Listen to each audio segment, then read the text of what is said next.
The town of Laguna Vista, Texas, will be held Tuesday, the 9th day of April, 2019, at 6 o'clock p.m. in the City Hall building at 122 Fernandez Street, Laguna Vista, Texas. Call to order at 6 o'clock.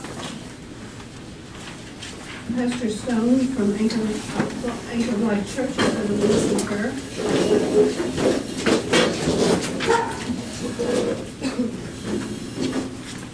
Our Father, I thank you this afternoon for the opportunity to stand before this group and call your presence among them. Your word teaches us that we're to pray for those in authority, and therefore I'm asking today the wisdom that is beyond any of us to come into our lives, that we do your work, your way, for the furtherance of the blessings of God upon our community. Grant our mayor strength tonight, give her wisdom as well, encouragement also. Bless these your people. In Jesus' name I pray. Amen.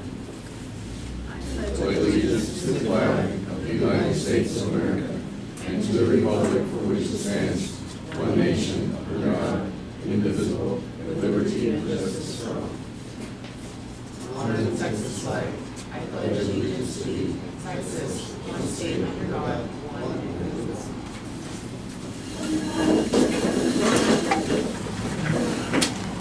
And if it's okay with you, can we have a moment of silence for Officer Moises Sanchez? It's undergoing silence.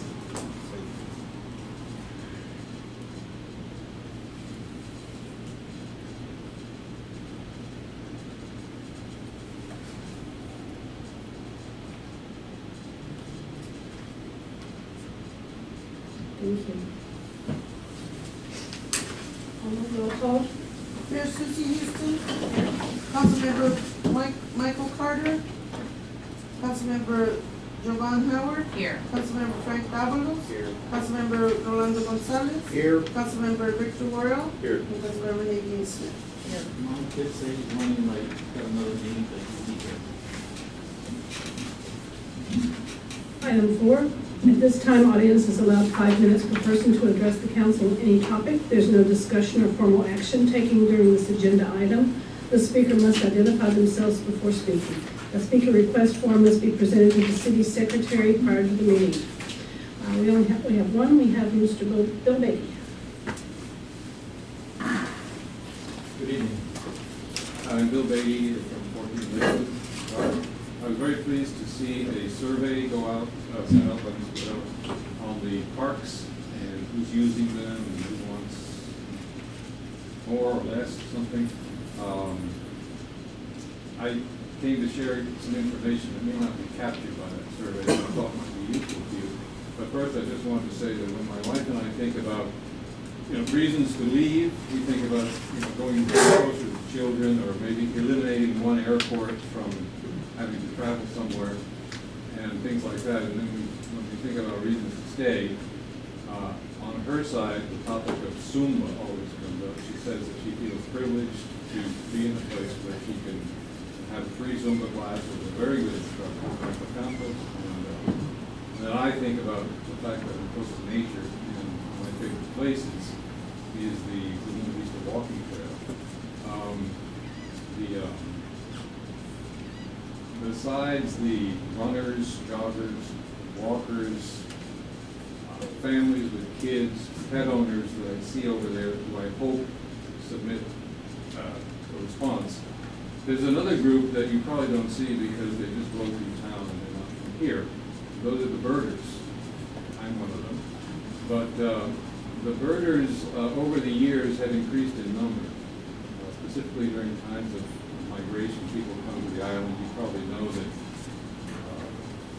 eco-tourism brings about $500 million to the Rio Grande Valley every year, with heads and beds and things like that.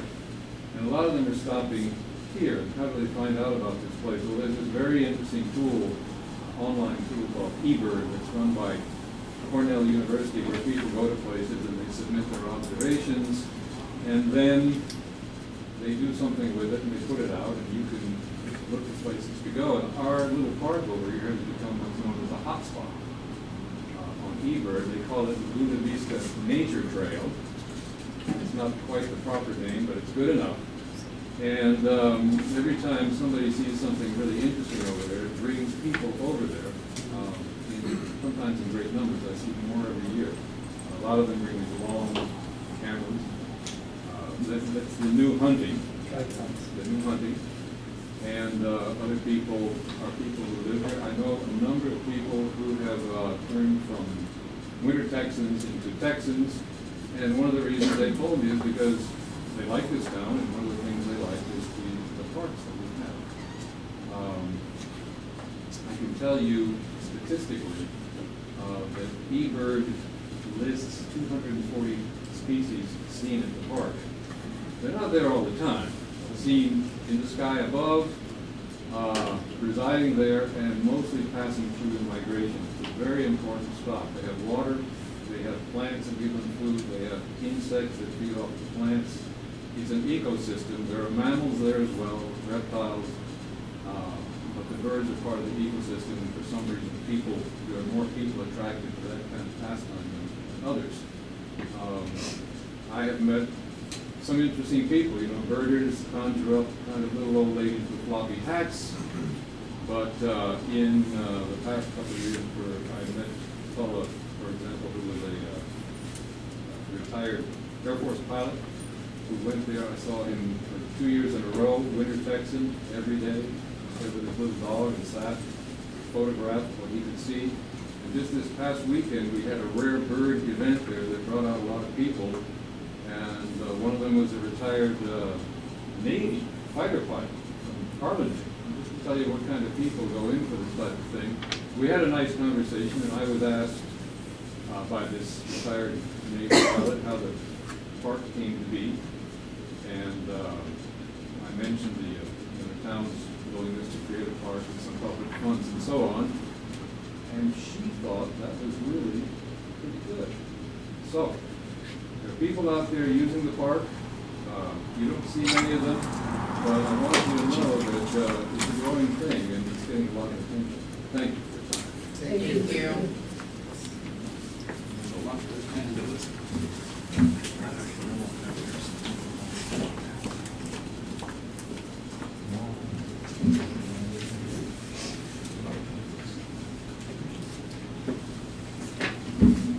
Item 5, all matters listed under this item are considered to be routine by the council and will be enacted for approval by one motion.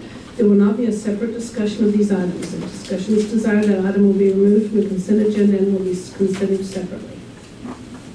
Yes. I'd like to make a motion to move the Luna Model Youth Center consideration and action to the beginning of our. Let's get this one done, and then we'll do it right after that. So I have a consideration for you. Thank you. Perfect. Thank you for thinking of that. Is there a motion for the minutes for both meetings? Mayor, I'd like to make a motion to approve the consent agenda items. For a second? Motion on the floor to approve the consent agenda items was made by Councilman Davila, seconded by Councilwoman Smith. Mayor Houston? Yes. Councilmember Howard? Yes. Councilmember Davila? Yes. Councilmember Gonzalez? Yes. Councilmember Warren? Yes. Councilmember Smith? Yes.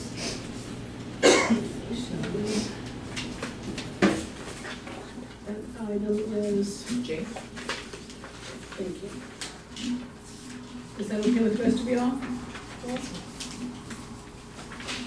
Mayor, I'd like to recuse myself at this time. Okay.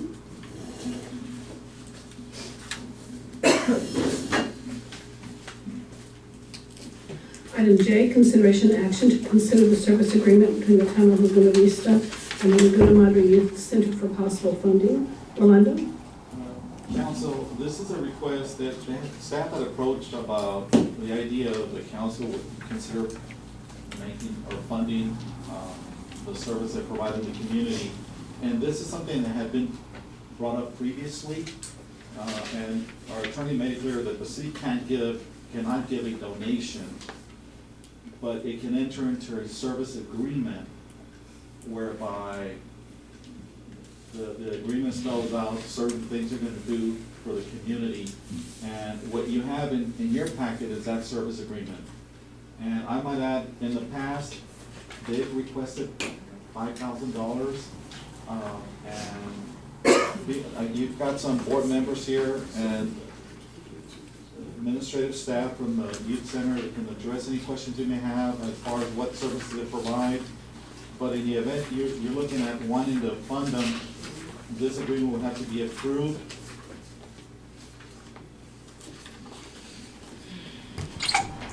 So this is not good.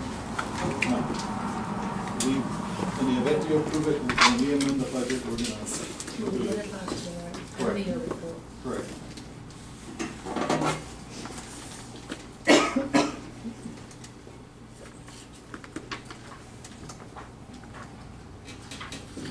This is the same service agreement as last year, just a date. Correct.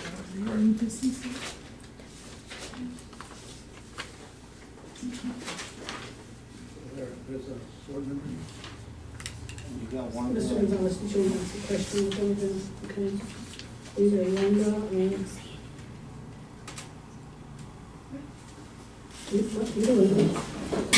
Both of you. These questions. Mr. Gonzalez, did you have a question? Yes, I had known a few years back, went into some financial troubles, and just curious to see how it's rebounded, how it's doing, because I was an active volunteer when the kids were younger, and it's an excellent place that anyone or everyone in my area can use. I'm just curious to see what's going on. Would you like us to answer that question first, or should we Yeah, the go on with funding, our? yeah. Yeah, there you go, there you go. No, how are we doing? How are we doing? President, Yes. so when we already withdrew from the Boys and Girls Club, and when we incorporated a year ago, we decided to get a grant writer. We also have someone in charge of our payroll department, and we're actually, we have a strategic plan that we are actually we're no longer in the reds. So everything that was happening prior before is, we don't have any concern. We have, our books and everything, they're open to the public and we will see them. And we have already done appropriate necessary actions from what was going on prior. So we also have 3 different accounts. We have a grant account, we're not mixing it with any operation expenses. We also have a fundraising account. So we are coming out of the red that was prior, that's happening in the other, with the other board members that were before us. And then the name is officially changed. Yes, the name has officially changed. We only kept the EIN number for grants, because we had to have the EIN number active for 3 years in order for someone to give us grants. So, Any questions? Mayor, Assistant, Council members, good evening. My name is Marcela Hancock, and I'm here with one of the board members. Wanda Reyes, hi, hello everybody. And we are here on behalf of Laguna Madre Youth Center. And I have the privilege to be serving the Laguna Madre Youth Center as a Chief Operation Officer. Laguna Madre Youth Center is a 501c3 nonprofit organization established in 1989 to serve the needs of the children and families of Port Isabel areas and ward communities. Those communities include Port Isabel, Laguna Vista, Laguna Heights, and South Padre Island. Laguna Madre Youth Center's mission is to provide a safe place for children to go after school where they can receive health snacks, obtain help with their learning skills, participate in sports, interact in positive ways, and learn to be responsible members of the community. The center is also the heart of this community, as many other youth groups and organizations use this center as athletic meetings and socializing. The center serves over 95 members daily, with 27 being from Laguna Vista, 63 from Port Isabel and Laguna Heights, and 5 kids from South Padre Island. An interesting fact, over 90% of the children who attend the center after school, their parents work in South Padre Island.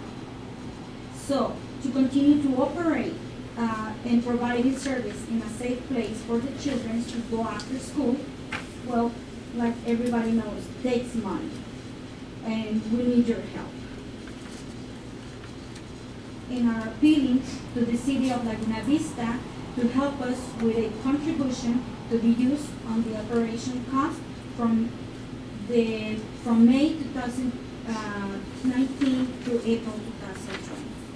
That includes purchasing of office supplies, obtaining financial service such as audits, accounting, programs expenses for arts and crafts, science activities, sport equipment for the gym, interiors repair, and materials for walls and floors, cleaning supplies, and paper goods.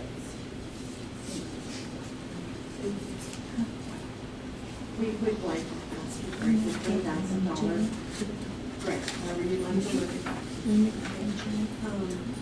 And with that, for your generous support, we would like to hang a thank you Laguna Vista banner in our gym, a large one, and the smaller one as you enter the foyer to tell everybody who comes in there the Laguna Vista community is behind what we're doing.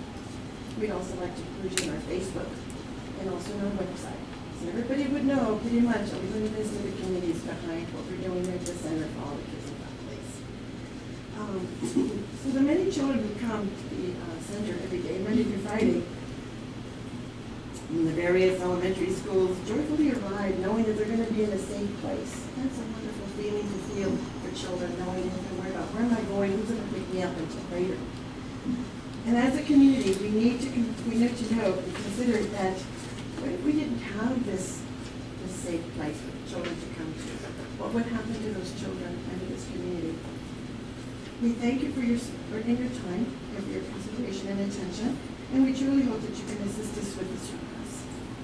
We encourage each and every one of you, please come by and visit us and see the happy faces that are there every day and all the activities going on. And in fact, come volunteer if you like, if you have nothing else to do, or just come and have a good time. And with that, of course, we just think of the fact that what about the parents as well? Okay, how they're served in this particular community, what would happen if we didn't have this center? So again, we thank you for your time and your service to the community here, and we just ask you for your support. We need it. Any questions? Any questions? Ms. Reyes? Thank you. Thank you so much. Thank you. Thank you. Councilwoman Howard. Mr. Bella, in this service agreement here, it states that it's a $5,000 service Well- agreement? What? That can be amended, I mean, whatever agreement, whatever amount you want. That's really much. That was what I did. Make a motion to accept the service agreement as it is right now. This is what it is. Continue with our support. As it's written, for 5,000.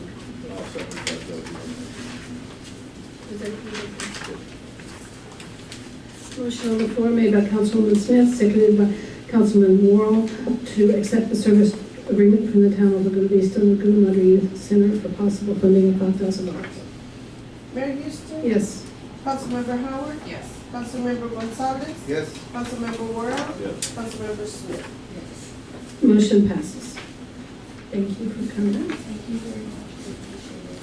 Thank you.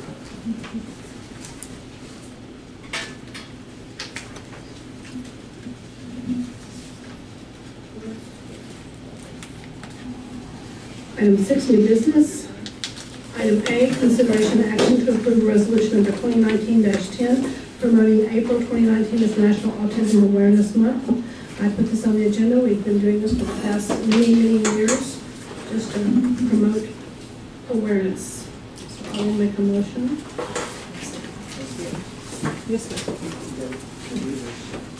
Motion on the floor made by the mayor, seconded by Councilman Smith, to approve resolution number 2019-10. Mayor Houston? Yes. Councilmember Howard? Thank you, Mayor, for this on us. Councilmember Davalos? Yes. Councilmember Gonzalez? Yes. Councilmember Worrell? Yes. Councilmember Smith? Motion passes. I wish some of the the parents and taking the kids and school districts, and I talked with several people who said they would be here. So, okay, item B. Thank you, ladies. Item B, presentation by County Clerk Sylvia Garza Perez on the 2020 census.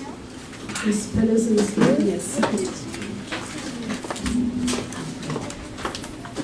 I have a very loud voice, so I don't know if I really need to speak to them. But I want to thank you for allowing us to come and speak today. I've been selected, well, I don't know if it's a real good selection, but I've been appointed by the Commissioners Court to go out to the different municipalities across Cameron County and talk to you about the 2020 census. It'll start on March the 23rd of 2020, which we're about almost a year away from that. And it will end on July 27th, July 24th of 2020. The reason I'm going out to the municipalities and informing them of the upcoming census is that this particular census is going to be quite different than ones before. Previously, in past censuses, they've gone and knocked on the doors to get people to complete the forms. This time around, there's going to be a mail out. The mail out is going to basically be telling you that the census is here, but you'll have to get online to complete the census, or you'll have to call in to complete the census. And as you know, across the county, we have many areas that are very restricted on internet access or restricted on cell service. So my job is just going around the communities and telling them of what's going on. Recently, we've been having meetings. We're already done our third meeting. We've reached out to your office and sent out emails, and we'll continue to send emails to see if we can get a representative from your council to be there for the complete count committees.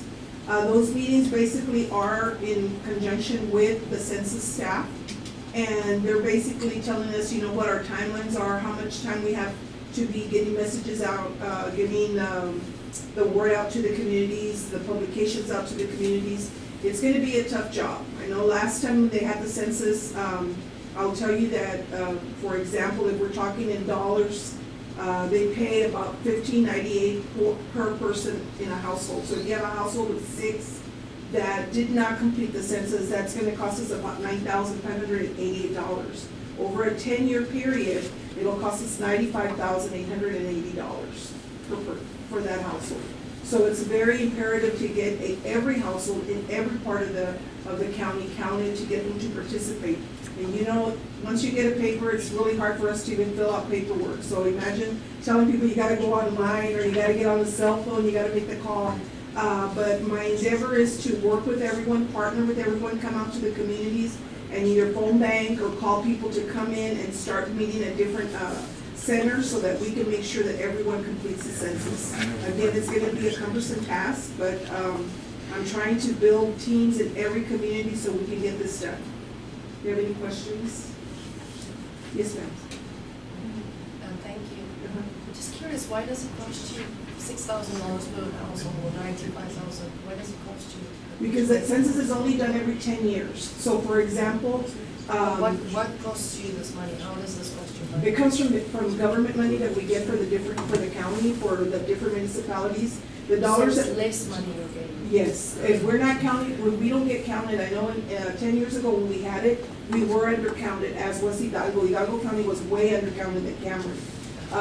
What happens is this money that comes is money that goes into your CHIPS program. It's money that funds your Medicaid programs. It funds your infrastructure for highways, for streets. It's money that you get through the state, but also through the county, so that we can do improvement projects throughout the state and throughout the county. And that money that we get from the federal government also impacts our meals for the students in the schools. So the meals that they get right now currently, they're federally funded. Not everything is paid by the school districts. So the less people are counted, the less monies we get. Yeah. We're probably, if we participate and we look at, we've already done several maps where we've identified areas that were undercounted. And from the last census to now, we've identified areas where there was up to about 40% that were undercounted. So if we have already maps outlined and targeted with, making sure that we're going to get out there, we're going to have teams out there to make, working with the municipalities to make sure that the message gets out. We're talking we're talking in the billions of dollars, about $675 billion a year that we would lose out. Yeah. Any other questions?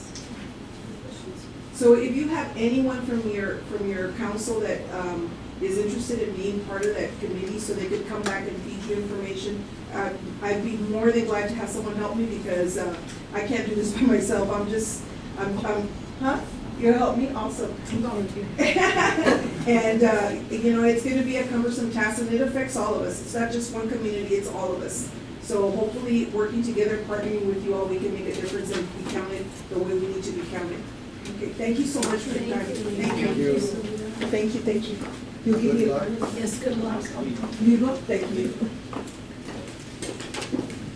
Item C, consideration and action to approve resolution number 2019-11, a joint resolution of the Commissioners Court of Cameron County, Texas, and of the Town Council of Laguna Vista, Texas, authorizing and approving the reservation by the Town of Laguna Vista of a utility easement for infrastructure improvements on the 10 acres donated by the town for the South Texas Ecotourism Center.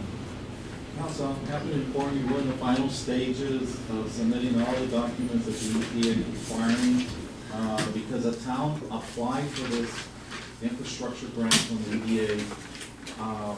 It's saying basically that it's a town, and the lines have to run through town property.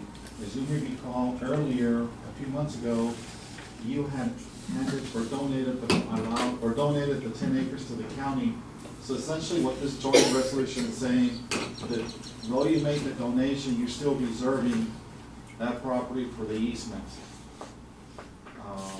EDA is requiring this. I might add, the County Commissioners Court at last week's meeting approved this joint resolution. And I believe, based on what we were told by the EDA staff and Development Council staff, this will satisfy that requirement. The EDA needs to move forward on this one.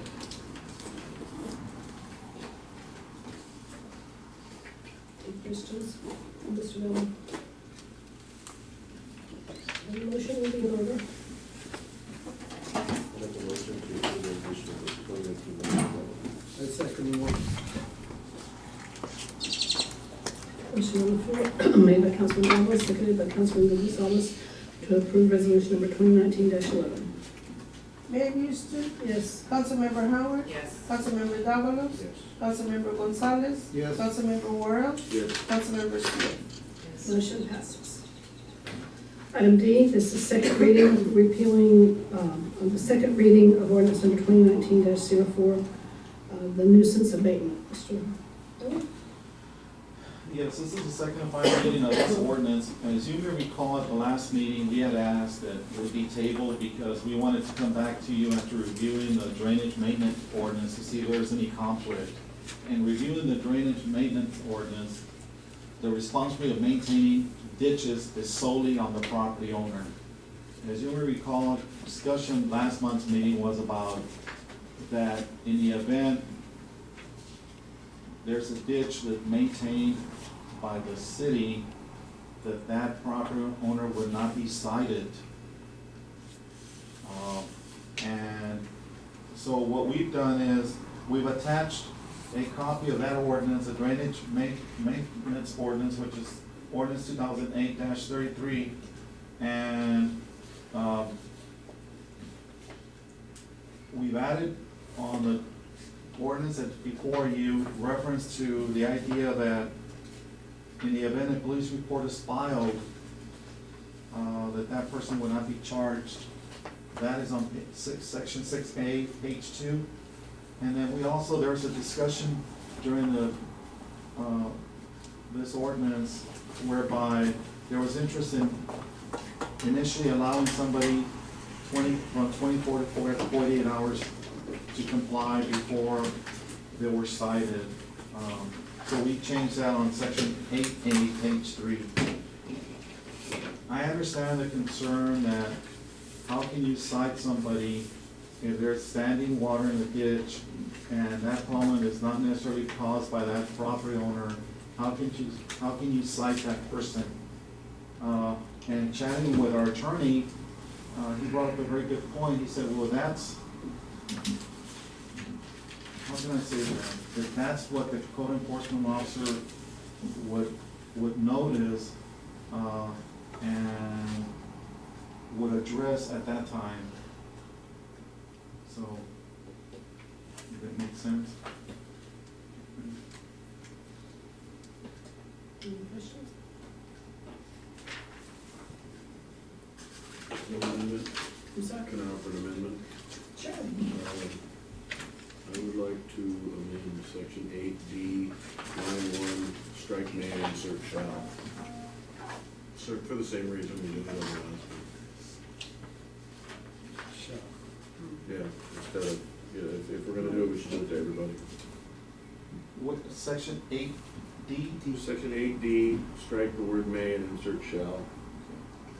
It's like the second to the last line.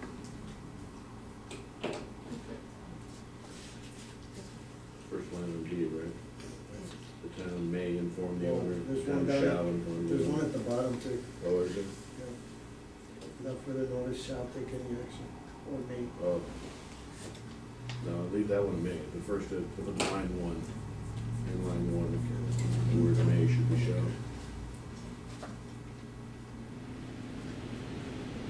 Any further discussion? Motion's in order. I'll make a motion to second. Moreno? Then read. I'll second.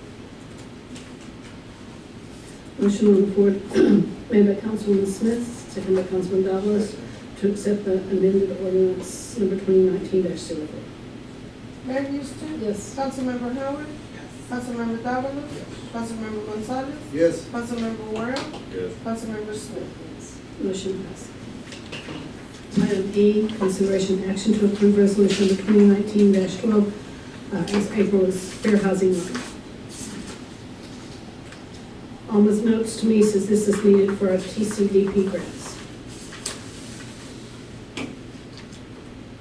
Just raising awareness that we support fair housing, and municipalities throughout the state are mandated to put a notice in the paper and adopt a resolution in support of fair housing during the month of April. Motion. Who said it first? I motion to approve resolution number 2113, consideration to approve resolution, oh, wait a minute. 2019-12, consideration to approve resolution for designating April 2019 as Fair Housing Month. Nathan, did you second?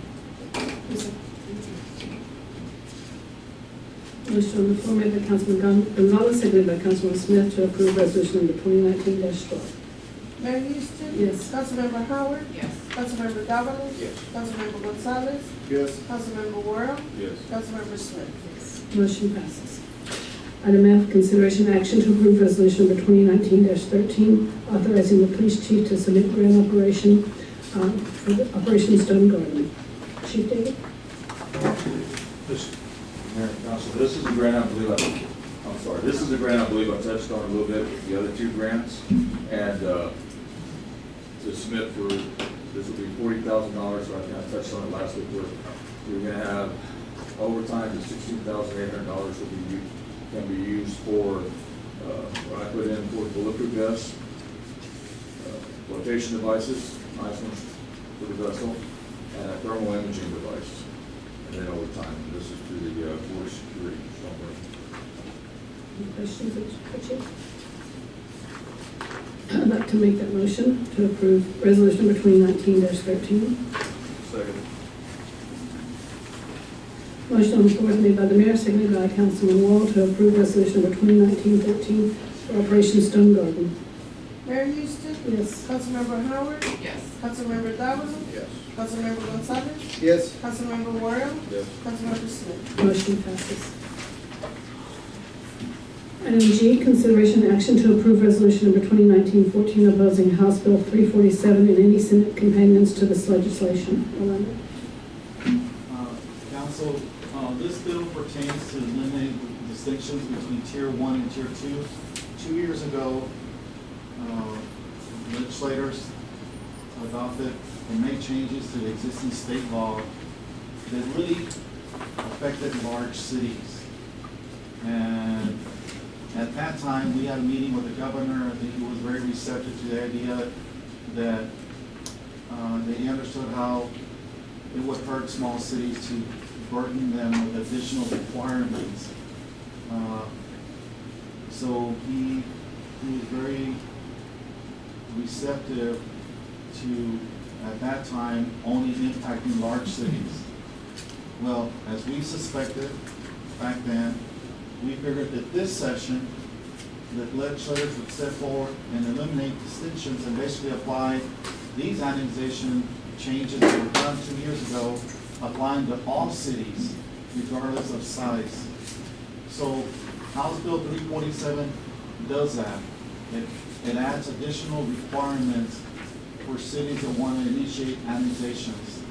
And I might add, things are happening rapidly every day in Austin.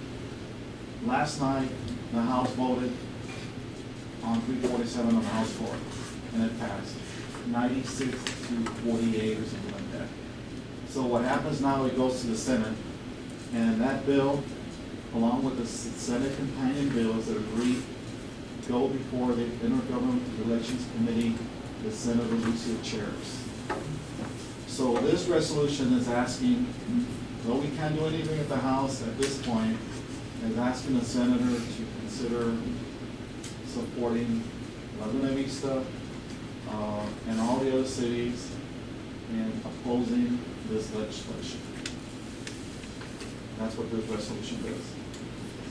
When I spoke to the chief of staff, he said, if it's official, something official from the town, we certainly want to hear from council how we feel about this legislation. And nothing, if the bill doesn't pass the committee, it doesn't go to the Senate floor. So that's how important this committee is to the process. And we have an opportunity now to make an impact, or at least let our voices be heard, how we feel about this particular bill. Questions? Motion approved. Resolution number 2914.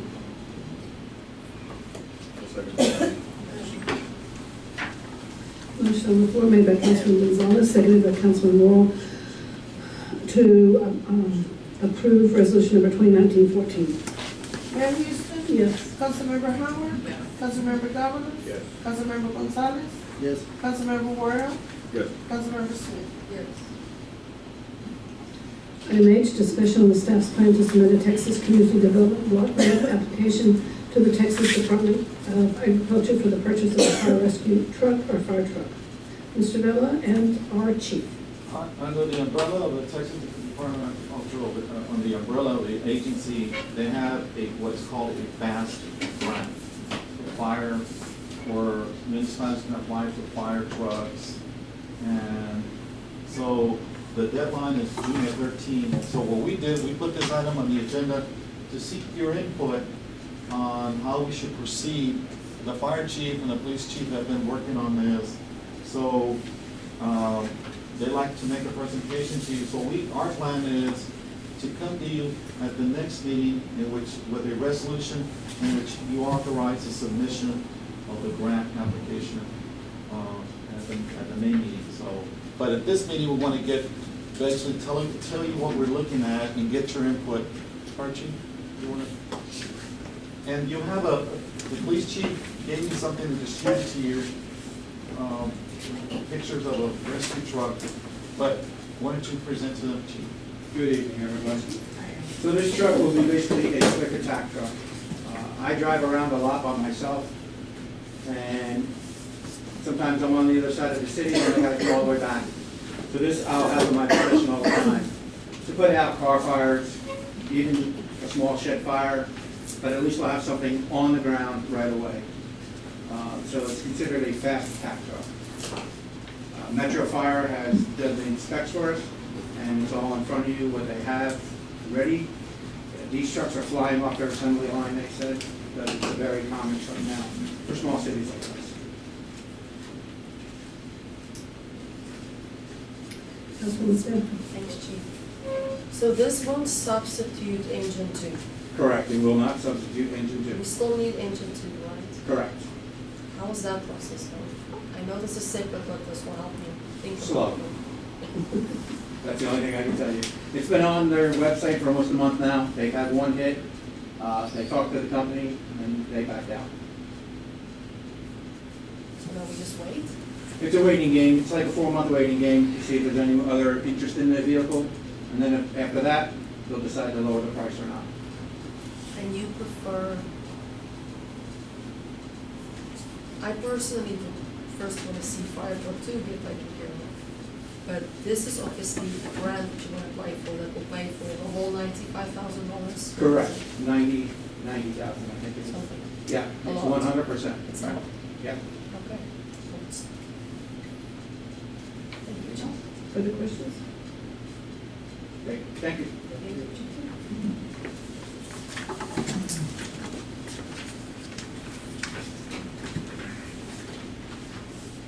Item 9, consideration action to consider appointing 2 ex officio members to the Community Development Corporation Board from amongst the town council.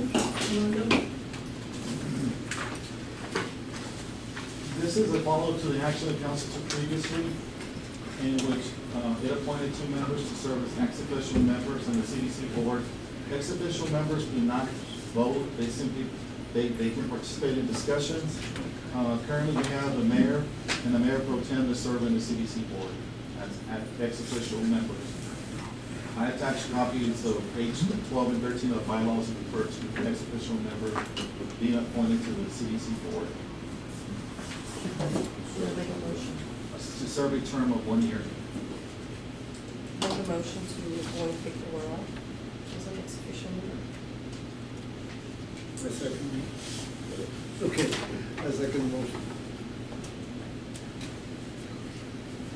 Motion on the floor, it was made to, I guess we can do this in 2 separate things. Motion on the floor made by Councilwoman Smith and seconded by Councilwoman Gonzalez to appoint Victor Worrell as one of the ex officio members. Mayor Houston? Yes. Councilmember Howard? Yes. Councilmember Davalos? Yes. Councilmember Gonzalez? Yes. Councilmember Worrell? Okay. Councilmember Smith? The motion passes. I'd like to make a motion to appoint Councilman Howard as the ex officio member. I second.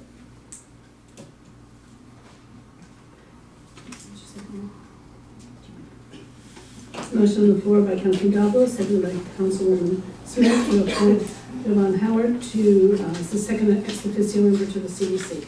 Mayor Houston? Yes. Councilmember Howard? Yes. Councilmember Davalos? Yes. Councilmember Gonzalez? Yes. Councilmember Worrell? Yes. Councilmember Smith? Motion passes. I feel like we're really skipping ahead because we did J at the beginning. Almost halfway there. Item K, consideration action to appoint residents to the following advisory boards. First one is the CDC board, and there's two openings. Yes, I have, you have on the CDC board, Norris Fletcher currently serves on the board, and so does Randy Forfait. Both have expressed interest in being reappointed. Terry Galloway submitted an application, and so did Christine Howard. So you have right now 4 candidates to consider to those 2 positions. Thank you. I'd like to make a motion to appoint Terry Galloway. I'll second.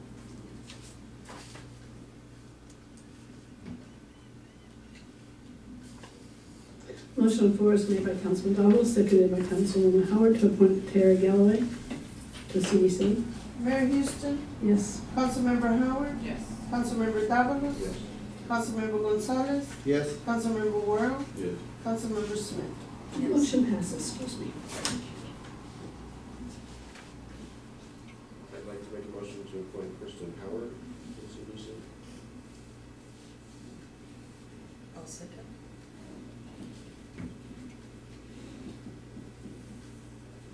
Motion on the floor is made by Councilman Davalos, seconded by Councilwoman Smith to appoint Kristen Howard to CDC. Mayor Houston? Yes. Councilmember Howard? Yes. Councilmember Davalos? Yes. Councilmember Gonzalez, Yes. Councilmember Worrell, Yes. Councilmember Smith. Motion passes. Next is the Parks Board, and there are 5 positions open. I make a motion to appoint Kristen Sippel. Is she's, currently serving, and she's up for election, correct? Correct. I'll second.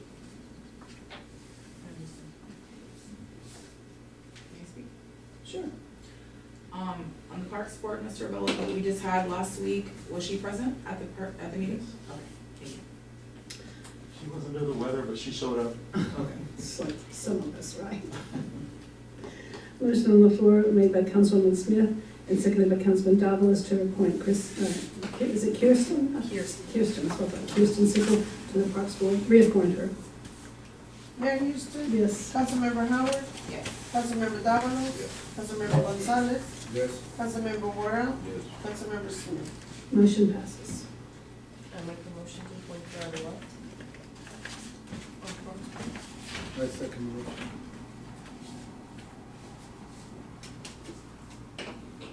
Motion on the floor made by Councilwoman Smith, seconded by Councilman Gonzalez to appoint Karen White to the Parks Board. Mayor Houston. Yes. Councilmember Howard, Yes. Councilmember Davalos, Yes. Councilmember Gonzalez, Yes. Councilmember Worrell, Yes. Councilmember Smith. Motion passes. Passes. Will pass. Did pass.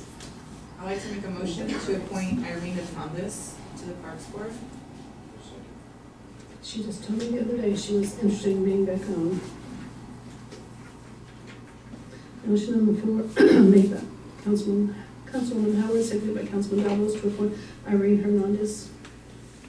Mayor Houston. Yes. Councilmember Howard, Yes. Councilmember Davalos, Yes. Councilmember Gonzalez, Yes. Councilmember Worrell, Yes. Councilmember Smith. Motion passes. Okay, yes. I might add that Stephanie Wilson also, she posted on Facebook yesterday, and she asked me to email her the application yesterday, that she was very interested in also being considered for the Parks Board. Then you have the other person who we, I make a motion to appoint Stephanie Wilson to the Parks Board. But we have another spot, right? yeah, okay. So, Motion on the floor made by Councilman Davalos, seconded by Councilwoman Smith to appoint Stephanie Wilson to the Parks Board. Mayor Houston. Yes. Councilmember Howard, Yes. Councilmember Davalos, Yes. Councilmember Gonzalez, Yes. Councilmember Worrell, Yes. Councilmember Smith. Motion passes. I'd like to make a motion to approve Dewey Officer to the Parks Board. I'll second. What's the last name, Uncle Sam?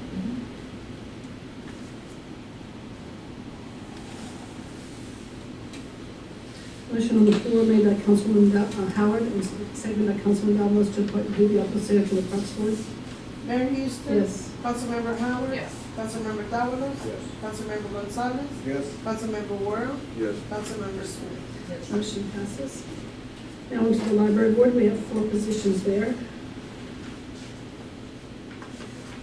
I'll make a motion to appoint Maria Hinojosa. Second. Who said it first? Yeah. Who did you get first, Alma? I mean, Davalos second. and Howard. And Howard, okay. All right, motion made on the floor was made by Councilman Davalos, seconded by Councilman Howard to appoint Maria Lama Hinojosa to the library board.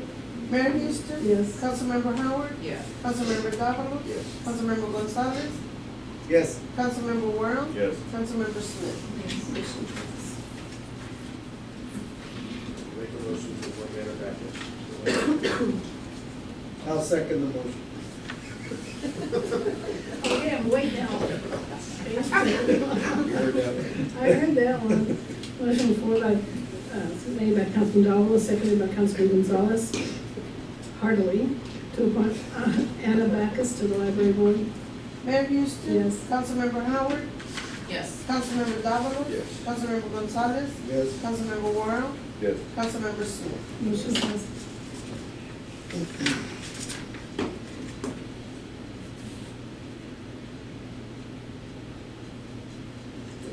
now you have, one member member of the ad hoc charter committee, and that's the mayor pro tem's Well, I was appointment. wondering if there's anybody else that. Each one of you made an appointment, and his appointment. Well, that- I'm going to that now, I was I'm just sorry. wanting to see if there was any more Oh. on the library board before I turn the page. Okay.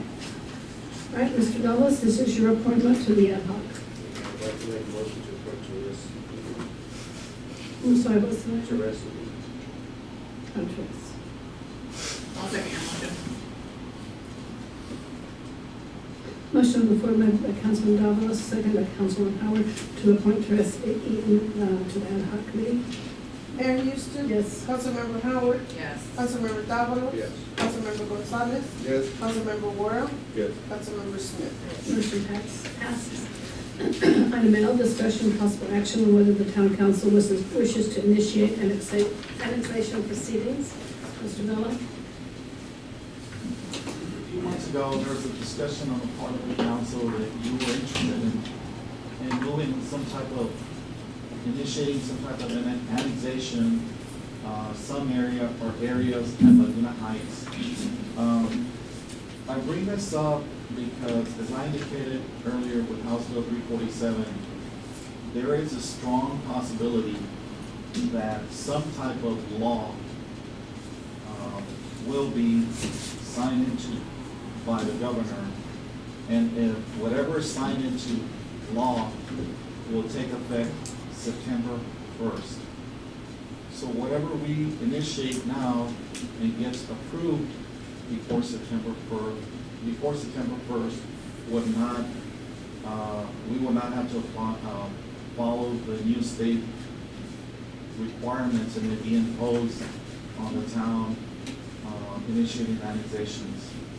So I'd like to know from you if this is something that you'd like to, or staff to start working on annexing an area, Laguna Heights, now, and that would mean that we would survey, I attached the memo that I gave you earlier, giving you a snapshot of the utility infrastructure there. Of course, we have to clarify that, confirm all those infrastructure that's there already. And what we need to do, we have to do a service agreement, it's also outlining what we would be providing within 2.5 years once they become annexed. And if you do initiate this annexation and get it approved, it would take effect the beginning of the year. It would get added to the tax roll as also. Mayor Houston. Councilman Howard? I would like to turn our attention to the annexation process. Mr. Vella, can you provide me the 3-year annexation plan or where it's located in our charter?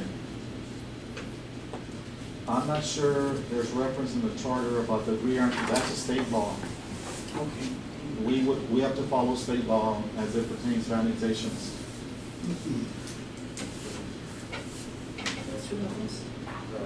Mr. Bella, under your annexation process, you do mention town's home rule charter requires a 3-year annexation plan. So where in the charter is it required? I'm sorry, where does it? You wrote, county's home rule charter requires a 3-year annexation plan. Where in the charter does it say that? I'd have to, I asked that because I looked through the whole charter, and I couldn't find anything that relates to that. I'd have to So clarify. my question is, do we have, now that we don't have a 3-year annexation plan, is there a certain time? No, whether it's on the charter or not, we have to comply with state law. State law requires that we have an agreement, an Can you provide annexation me an plan. email that states that? Absolutely. I would like to see good writing. Absolutely. That's all I got there. Any other discussion, question, would you copy all this with all that? Absolutely. Comments, questions? Mayor Houston. Yes. Mr. Vella, also on the 3-year annexation plan, can you give us just like a idea as to what it entails? Since we don't have it in our charter to actually. Absolutely. In fact, I will provide a copy of one that was done previously. And basically what that is, it basically says, this is the city's commitment to the residents, or if not, to become part of the city. We're gonna provide these services within this time period. And you spell out police, fire, water, sewer, who provides that, and so on and so forth. So you're informing them what they're gonna get once they become residents, and that all those things have to be done within the time period. Absolutely, I'll provide a copy.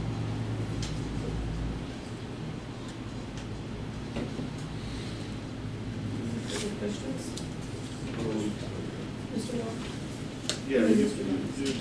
you've offered an A and a B. One of them's the north side of 100 and the south side of 100. Is what you would, parcel 1, parcel 2. I mean, if we were gonna do something like this, wouldn't we want both sides of the 100 and just not extend beyond the first level of properties on the south side? We don't want to split it down the middle, do we? On the 100? If we were gonna annex it, wouldn't we take both sides of the 100? I would think, You know, the commercial property down 100 and then to the north. or maybe at a different time. That's the impression I got from this. Well, my understanding at this point is that there may not be an opportunity. There might at not be a different time. next time. And if Right. we were interested Right. in not getting involved in what is south of the 100, wouldn't we still want the commercial property on both sides? Because of what's going on. Because, yeah, I mean, if we get there, if this is a Hail Mary shot, and we are interested in doing it, I would suggest that we look at both sides of the 100 and to the bay to the north, as opposed to splitting 100 down the middle, which is kind of what I think you did, but I'm not sure. Yeah, the map is a little confusing. Thank you, Mr. Laura, that's a good point. And we can only annex 10%, 10% of the total acreage. And then how much is that? Well, my understanding was we had enough credit We to had take the whole enough place if we credit. wanted So it. we do. Absolutely. That's, Do we want it though? well, we want at least on both sides of 100 to pay, I would think. I just remember Mr. Jones saying in a previous discussion that we should, as an annexation professional, we should very closely consider do this land and all the problems that come with it. I don't wanna just wildly annex because we can. Who said that? Jim? Oh, Mr. Hunter. Yeah, John Hudson. And he also mentioned that if we do annex right now, it could potentially, not for sure, affect our current situation with that. Remember? Just saying, so we need to consider that, and, so let's talk about the benefits of annexing. It's the tax benefits, of course, income we retain. Taxable value, correct? Exactly. What's all reasons why we would annex? Taxable value, right? Exactly. Obviously, you get revenues from ad valorem. You are able to initiate code enforcement. Well, that could be a And, not positive thing too. oh, absolutely, and like we're working on an overlay district, you obviously would extend that overlay district to that whole area there. And so, as you start looking at improvements and people start reconstructing or rebuilding, they would comply with these new requirements. So, Which could also not be a positive. be positive. What's the small amount of retailers there? Two stores, So the Laguna Market has, great tacos. we have $51,000 in taxable value just last month. Again, it's not just private and it's. That was given to me several months ago, so we would have to get, update all that information. How would this affect our relationship with Proviso? Your opinion. Well, I know that they want some area, I think they wanna they wanna annex some area that's within the town's ETJ. I'm not sure what area they want. I invited the city manager, I told him that this was gonna be discussed, but I'm not, honestly, I'm not sure what area they want. But I know they were interested in some of that area within the ETJ of the town. So, And several years ago, we met, I can't remember who all was there, but we met and agreed upon the middle of Roy being the ETJ. And it was that council agreed, and we agreed. Port Isabel goes up to the middle of Roy, takes in Bayside, Laguna Vista's ETJ, at that time it was ETJs for both of them, goes up to the middle of Roy. And we agreed upon that several years ago. correct. And I'm not sure why there's a problem. Maybe different. Yes, Councilman Howard. I understand Councilwoman Smith is saying about all the problems, and it's definitely gonna be problematic at first, but I think that nothing in return that Port Isabel can give us will equate, the long-term profits or positive outlooks on this for our town. I know it's kind of difficult when I think about it, being born and raised here, knowing that that little chunk of Laguna Heights is Laguna Vista. And then long-term thinking that more of Laguna Heights will be Laguna Vista. But speaking on part of family members that live in Laguna Heights area that have been encompassed by Port Isabel, when they did that last move, there has been nothing but positive. And, they are very happy with the results that they've had thus far, and it's just in a little time frame. So obviously our tax base would increase, but long term, I don't think that, knowing that we're landlocked both ways, and of course the Brownsville deal as well, is something that we really do have to consider, whether we forgo or take the leap of faith, like Mr. Ross said.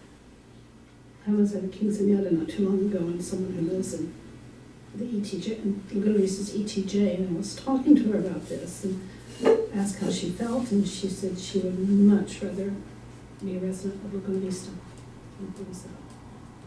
So she was very excited. If it happens. Mr. Wallace, did you have something to say about that? I'm so sorry. No, it's okay. I don't want to give this land to Port Isabel. There's too much. There's the sales tax revenue. This is $51,000 a month, and this is correct. We don't get that here currently. I think it'd be not a good choice if we did not go with annexing the Like something like you said, that came to mind when you were talking. We're not talking about the next 5 years. We're talking about 20, 30.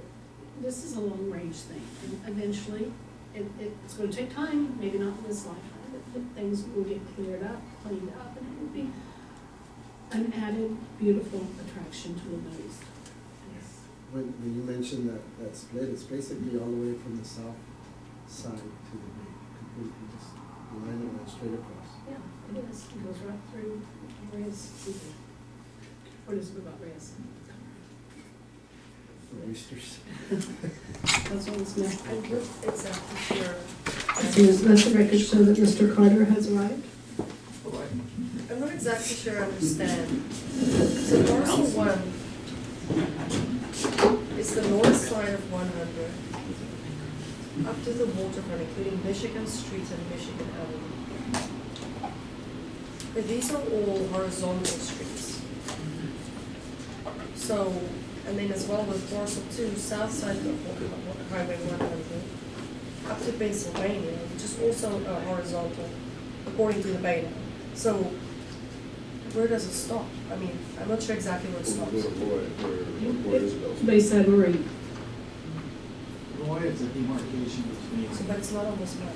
The No, road is I not on need to here. get a better It doesn't say You know road. what Reyes Seafood is? Yes. Okay, that's Bayside Marine. Or the street right there. The middle of that street. That's as far east as we can go, because that's the border of Isabel. I'm just saying it's not in this description, but if this is an official description. That's all I'm saying, I might be wrong, I'm just asking, I just wanna be sure exactly where it is. We've already put a sign. So it's essentially about half of this map we're looking at, right? So that would mean, 3 fire hydrants, all of the little things we need to do. And I would have to follow up on all of this as part of the service agreement. We already have water and sewer, upgrade garbage and trash collection, code enforcement. We officer, we need extra officers for that, maybe. More patrolling, all those things. I'm just saying we need to consider all those things. Medical services, EMT. And do any of the, either the chiefs have anything to add, or do we have any questions of either chief? Not on my side yet. No, ma'am. We patrol part of it right now already, you know. Just a little bit extra. And you respond there to fire as we have done before? So it's county right now, right? Correct. So when they have an EMS, county responds to that? If they have a situation? If they have an emergency? County sends who? There's EMS, Port Isabel sends. Port Isabel We have sends. an agreement with Port Isabel to send EMS, and then if, like a perfect storm happens in Port, and they're busy, then, the island, if they're both busy, then. Most vessels. Most But I mean, vessels. even to Laguna Heights, correct? Yes, they'll come with this now. Mr. Wall? Would it change your manpower requirements if it was Laguna Vista proper all the way to Roy Avenue? Possibly. Sorry. It would be hard for me to say, until we start taking the calls and actually the reports, and, but I will say this, we're almost there right now. Right now, the way we're sitting, we're getting awfully close. And I foresee that maybe this year going up below that, yes, for capital. So it wouldn't possibly change that maybe. But I can't say until the numbers come in. You know, I go by the numbers. For something. Councilman Howard? I just like to add to the council that I did, prior to this meeting, I took a drive on the Bay Area, and it's really beautiful. I don't know if you guys have ever done yoga out there at the center that they have there. It's really nice, but there is some property that is up for sale as well. So it might be something that we're big proponents on parks and stuff, so it might be something good. Questions, comments, motion?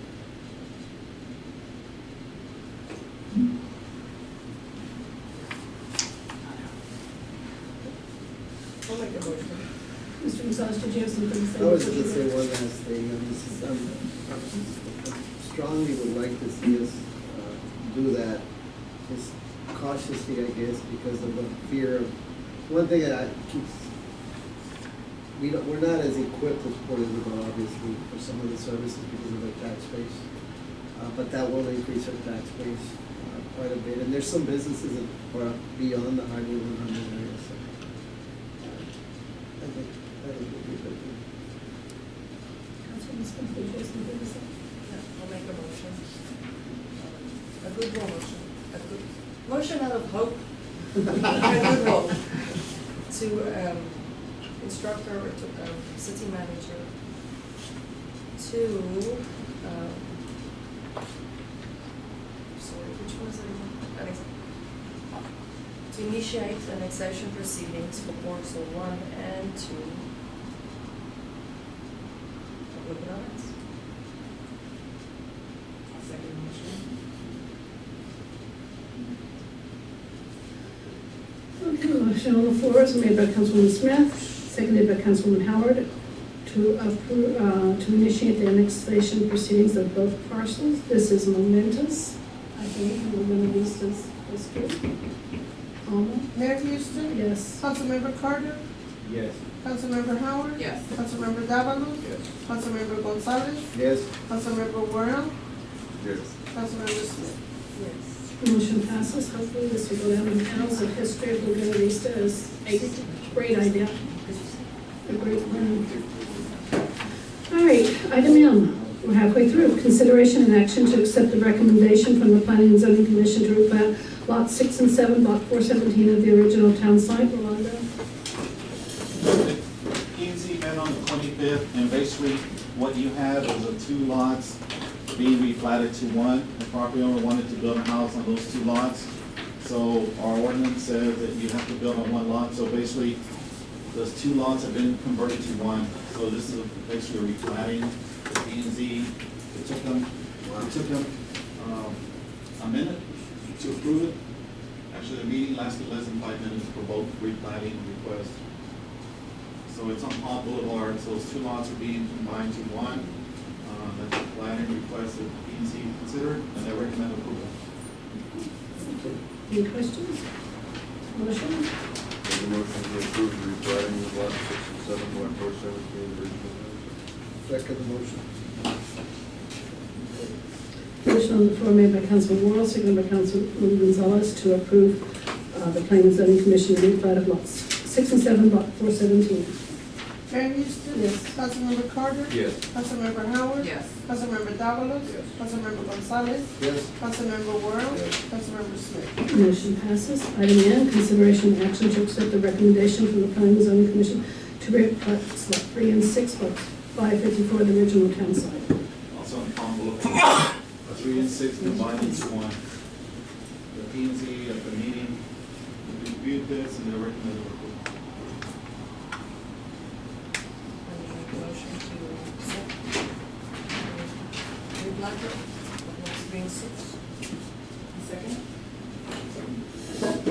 Motion on the floor made by Councilwoman Smith, seconded by Councilman Howard to accept the recommendations of the P&Z to replat lots 3 and 6, Block 554. Mayor Houston? Yes. Councilmember Carter? Yes. Councilmember Howard? Yes. Councilmember Davalos? Yes. Councilmember Gonzalez? Yes. Councilmember Worrell? Yes. Councilmember Smith? Motion passes. Item O, accessibility improvements, consideration and action to resubmit the accessibility improvement plan to the CDC board. Councilman Carter and Mayor Pro Tem Douglas. Put this on the agenda. Do you have anything to add? We pretty much unanimously as a board wanted the CDC to fund that project. And it goes right along with what their mission should be, is to improve the commercial development of our town. It makes no sense that it would go against our wishes. So we need to throw it back out. Mr. Wall.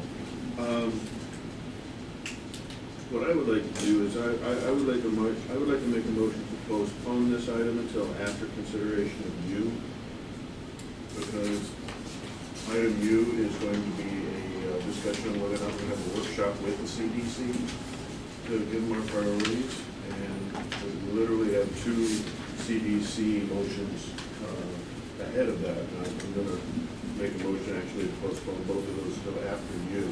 We can move you up to right now. Well, then let's move you up. Is that okay with y'all? We can move you up? Move you up? Move you up. Okay. It's not gonna, Then I would make a motion to move you up and do. but it's not gonna change your motion. You're still gonna wanna postpone until we meet with them.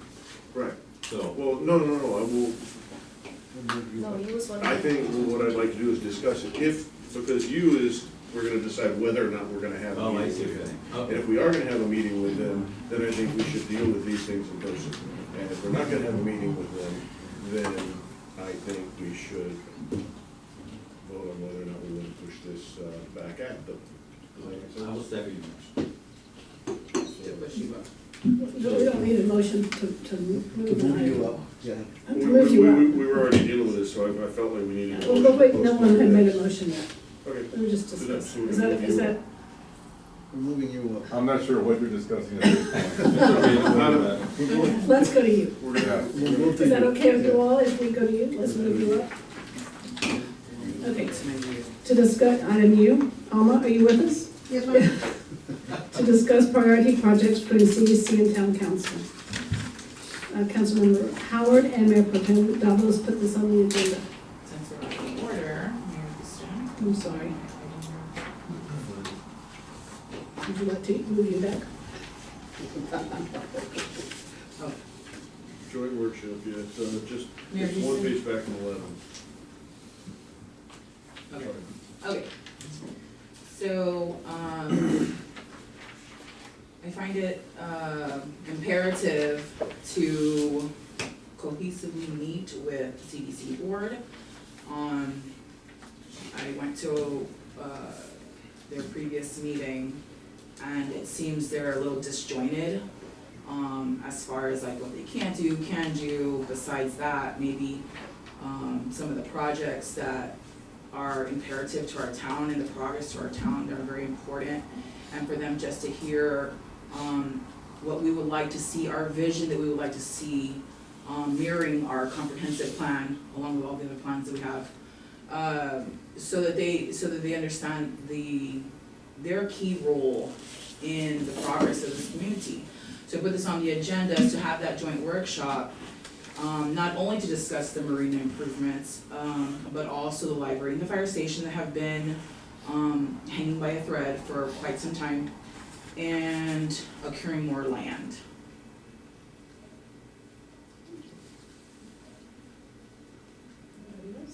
I'll make a motion to, have a joint workshop with the CDC board. I'll second it. Do you have a date? You want to discuss a date before you make a motion? Mr. Carter? You just leave it blank, and do a date now?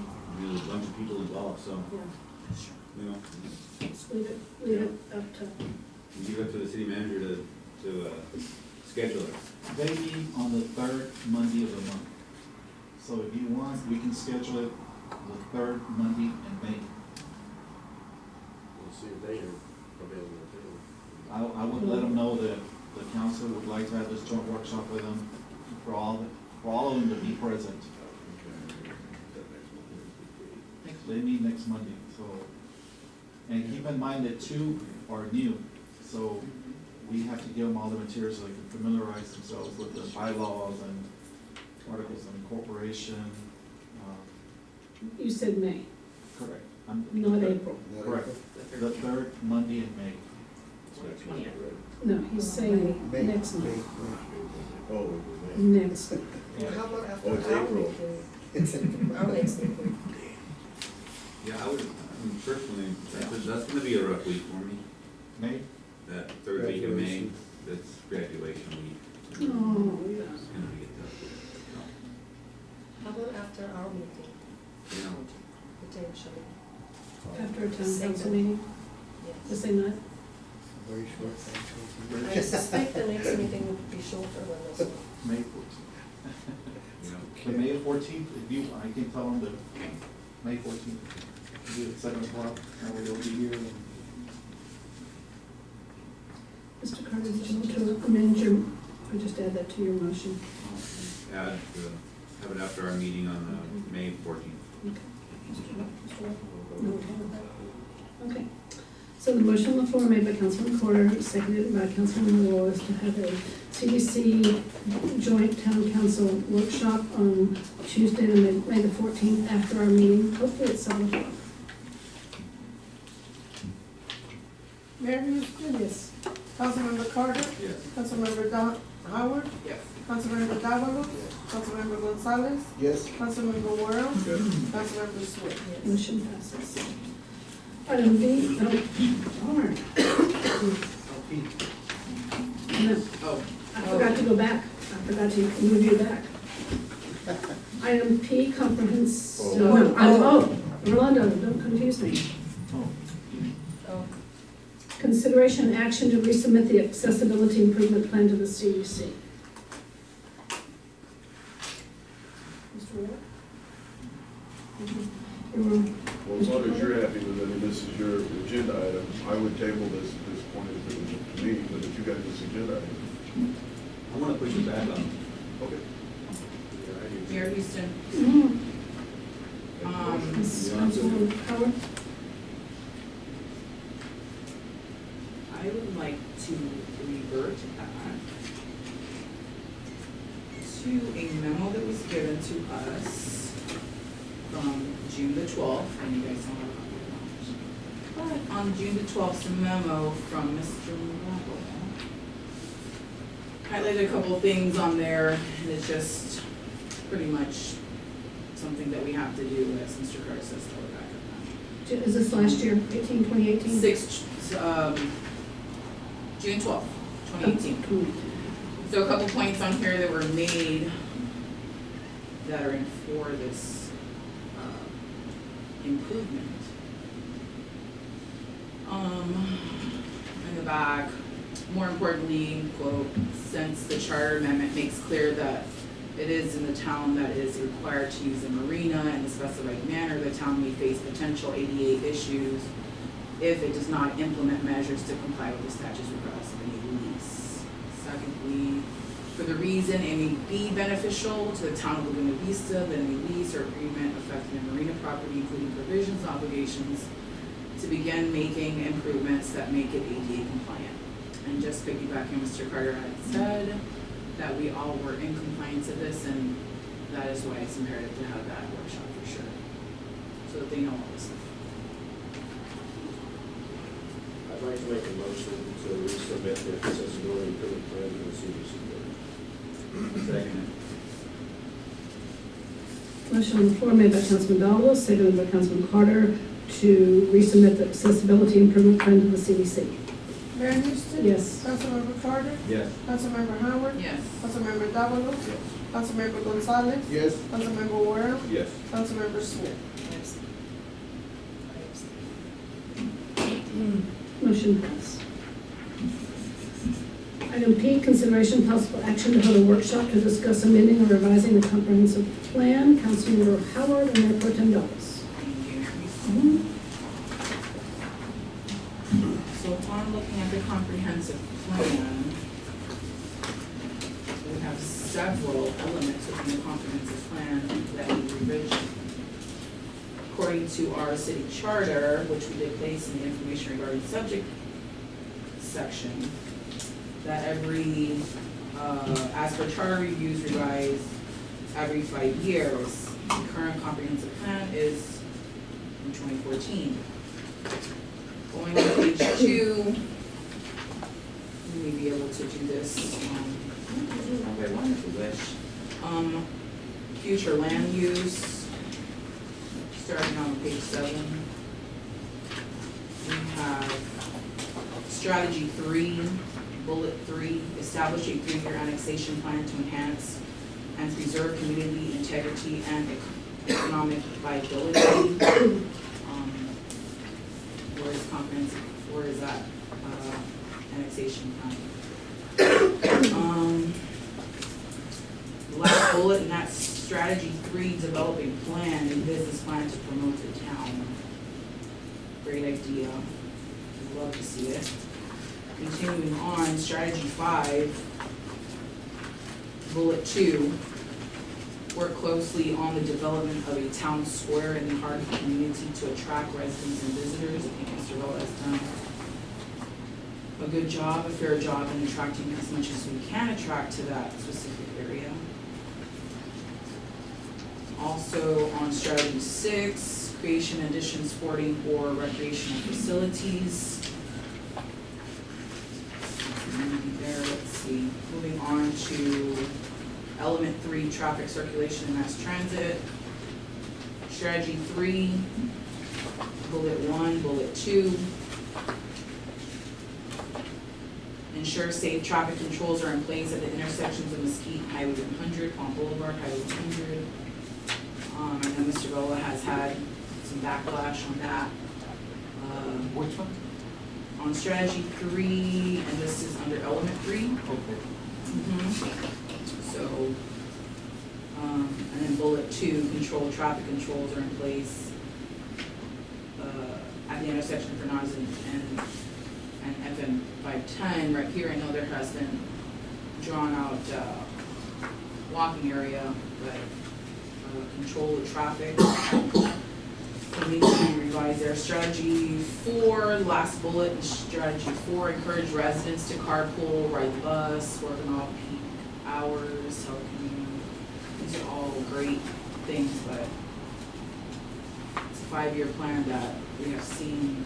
And some of these things that I'm highlighting, it's just continuation of it or needs to be revised. Strategy 5, bullet 1, requires sidewalks on new or rebuilt streets. That for one, was one of my points when I first, signed up for this position, was to build sidewalks. I think that it's highly imperative that our community has sidewalks, and especially, you know, I see a lot of kids during spring break that were, taking that hike to Stripes, and then, you know, coming from this inner town here area and just praying that they didn't get hit by something, because that has happened before. So that's what we incorporated that text deal. Bicycle lanes, also strategy 5, moving along. Strategy 7, same element, encourage public participation in transportation-related decisions, provide forums to help public and stakeholders understand transportation issues. Element 5,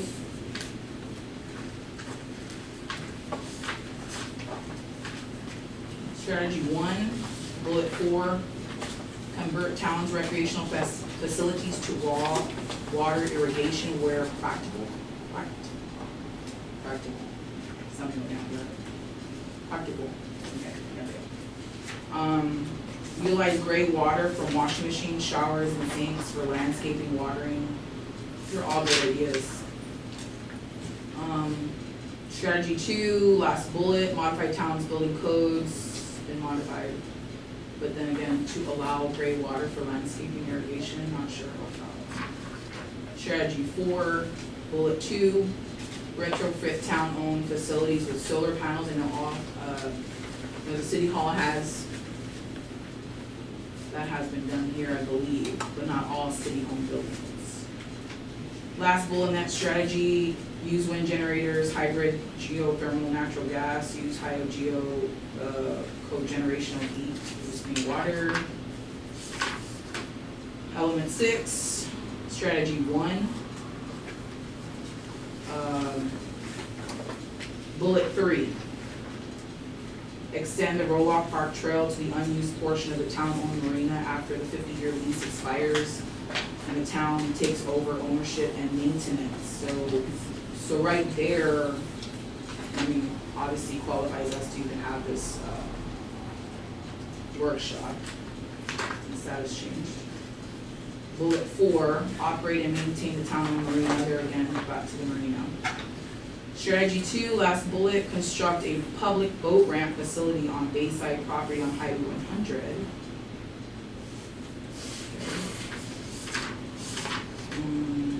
Element 9.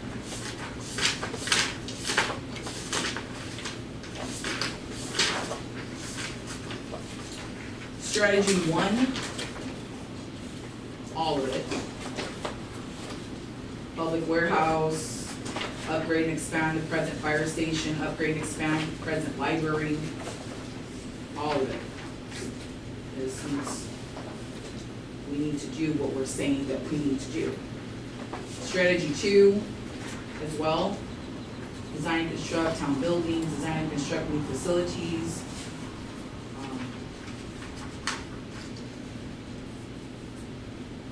Strategy 4, town-owned marina, needs to be updated. Strategy 5, market and promote the town-owned marina to entice people to move into the community. I think we've done stuff there. And element 10, in closing. Highlighting Laguna Vista Community Development Corporation and its job within our community.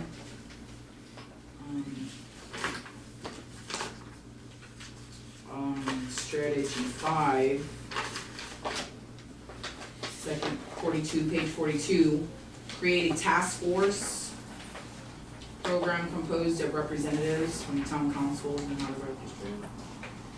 Initiate external marketing campaign that target the regional real estate developers.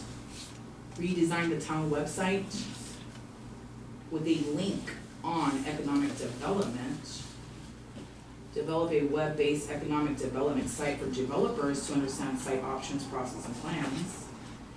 And last but not least, strategy 6, last bullet, develop an annexation plan to maximize the economic benefits to the town. And as we heard earlier from Mr. Bella, it's state law, but then again, we don't have it in our possession. So, council and Mayor Houston, I think it's imperative that we do have this workshop to amend the comprehensive plan.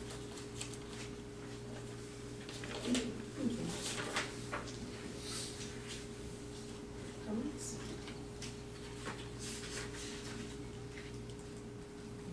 With all these things needs to be addressed. It's outdated and it needs to be updated.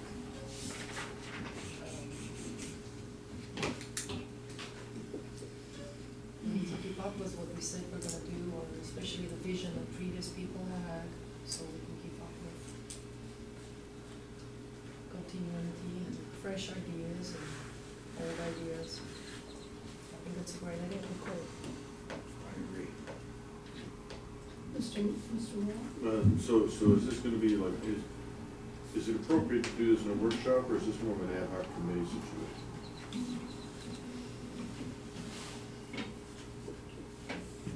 When we did this before, we had, who was that that came in?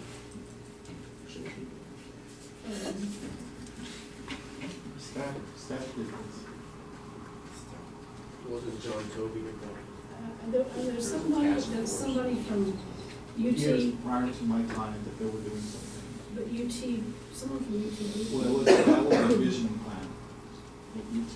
No, somebody came here. This was done by the city manager. Mhm. This one. The one prior to that was The envisioning. the envisioning plan by the UT. And we're from UT, and that was, we met at the clubhouse.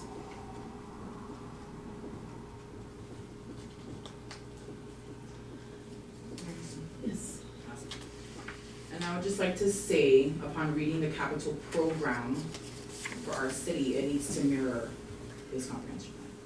It does not mirror.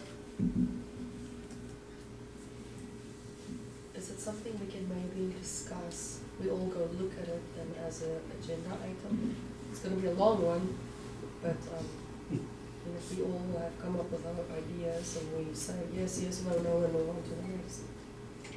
As a suggestion, I'm a pretty efficient person now. Not that you're not, but I'm just thinking of efficiency, but it also has to be done well. So I'm not sure on how to go about it. Do you have ideas? You pointed out some good things that need to be, 5 years ago, things changed. A lot of things changed. Yes. I think that in looking at the comprehensive plan, and it is exactly what it is, a comprehensive plan. It's, I feel like there needs to be definite, at least some type of timeline in which certain things are met versus others. A lot of the ideas that I highlighted are awesome ideas, and I would anybody would be dumb not to say they would love to see this community have those highlighted items. However, there's no time frame. It's just like, this is like a wish list, you know? This cannot be a wish list. If we're gonna put something down on paper, we need to make sure that we at least strive to our best of capability to try to get there. You know, they're great ideas, I just think they're just, there's no timeline. It's like, this is what we wanna do, so maybe in that, pick apart things that, okay, for sure we'll be able to do in X amount of, years. I know Mr. Bella has been, working tirelessly on some of the items already, that he's having some backlash, obviously for like text and stuff like that, so figure out ways to rearrange maybe the wording, so it's not so what it says and we can't do it, you know? But definitely like, okay, let's check this off, and this one, I think that might be the decision. So do you want to do a workshop? I think he's probably out, because after our meeting in May, we don't need to do CEC and that. Mr. Carter? I think along with the comprehensive plan, you have to also do then long-term budgeting. Because most of these things, they're pie-in-the-sky type stuff that pretty much at our level of revenue and our budget, we'll never be able to do it. Okay? There's no way. And it would be great, but without economic expansion, new homes being built, a whole lot of new homes being built. I mean, it is something that when we did it, we hoped to be able to get this stuff done someday, but in reality, you're not gonna be able to get most of that stuff done. I mean, it's just the truth, because you don't have the money to do it. So, like sidewalks, I mean, it's just no way to get it done. But it'd be great to get it done. We all would like to do it. But some of the other things that would be more realistic, I could see putting a time frame on. And those other things, that's what we hope for. So, it's just my 2 cents on that. Mr. Gonzalez? No, you did an excellent job. Reiterating all our visions. I like when you said sidewalk. First thing I was thinking is kind of, yeah, sidewalks, make sure that they're not flooded. We have flooding. We're looking at these things, but then I'm also thinking about services, fire services, and we need money for that, for ambulance services. And so it's kind of, and then he just mentioned some money, but I think you do need to have, like you said, separate priorities and a timeline. Giving us a vision, or however it's done, setting up a vision, which is a great idea. Mr. Ward? Yeah, well, what, the agenda item here is review, revise as per the charter, it's supposed to be reviewed and revised, and Mr. Carter pointed out there's the budgetary concerns. We should probably look at the whole thing. Priorities change, situations change. We should look at the whole thing and really prioritize, try to get real about it, you know? I mean, a lot of this stuff is pretty dreamy, you know? We should, if we're gonna take this seriously, it needs to be realistic. So it looks like the thing needs a complete overhaul. It really needs to be picked apart one piece at a time with actual budget in mind and the priorities of the town as they stand today in mind. And, I mean, it doesn't feel like it's gonna be a workshop, you know? If, maybe it is an ad hoc committee situation where we have, several months to go over it, with possibly ourselves and, some community, members input, because that's what it's about, right? I mean, I know it's putting more on our table, but I don't think that I would want to have this thing completely revised without our input. That's what we were elected for. So I suppose I would make a motion to create an ad hoc committee that we're all on and seek out some members of the community that are interested and then try to figure out how we can get together and get this thing, under control, revised into a realistic document that we can really aspire to, and give ourselves 6 months to do it. you know, or something like that. May I suggest something? Yeah. When we worked on this, we actually got the advisory boards involved. CDC, Parks Board, P&Z, and you notice all these different elements? They apply to an advisory board, and land use, traffic, P&Z, economic development, CDC, the recreational applies to Parks Board. I might add that right now we're in the middle of this survey process, which literally that number 6 can be literally redrawn, redone, because the master plan is gonna be so different than what you see there. So, I mean, so if that's something you want, where staff takes these elements and goes to the P&Z and says, these are 2 elements, let's work on this. Parks Board, this is the element that pertains to you, let's work on this. CDC, let's work on this. The Water District, let's work on this. I mean, we can do that. I mean, we can initiate that. Obviously, comprehensive plan, you want to have public input. So you want, and that's what we did. You know, Parks Board met several times, and there were public hearings, and people were there, and they gave their comments, and but you had citizens that were involved in working on that. So if that's something you want us to do, I mean, we can certainly initiate. I mean, you have very good Parks Board members. I mean, you have, the P&Z is very active, and CDC, so, I mean, those are the things you want us to work on. Well, I like that, I think it's a great idea, I think the board should be involved, but I think that as opposed to just falling in the lap of the staff, it should be council that creates the staff.